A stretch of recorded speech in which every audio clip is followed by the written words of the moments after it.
Hi, I'm Frights. I grew up in a small town called Belton, Texas, and I lived with my parents and my sister.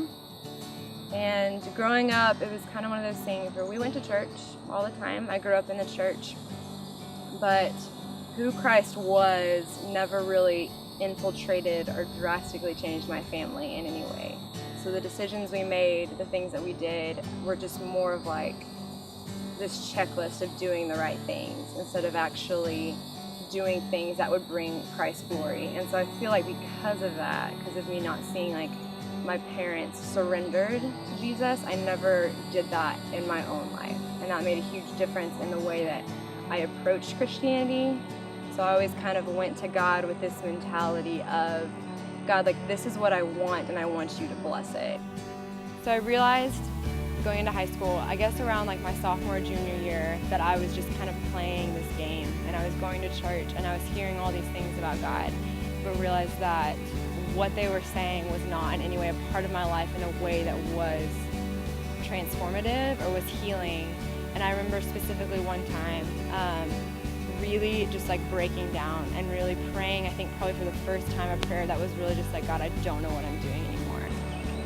So during that time, I really gave my life to Jesus, and He completely changed my heart. So then going into college, freshman year was great.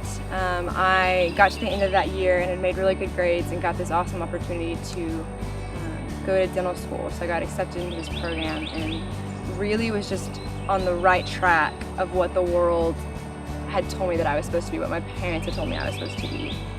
And just started realizing at the end of that year that this is something that I really just wanted for maybe the wrong reasons. And I think what really hit home for me and the biggest, most transformative event in my life was my best friend and roommate was killed in a car accident my sophomore year. And so I just really learned and was realizing through that circumstance that life's short and that I'm living it for all the wrong reasons, and I'm doing it in all the wrong ways. And I think what's really interesting about that is that God continued through every season of my life. I've seen Him relentlessly pursue me and want to have all of me. And through various stages, I've been various levels of surrendered.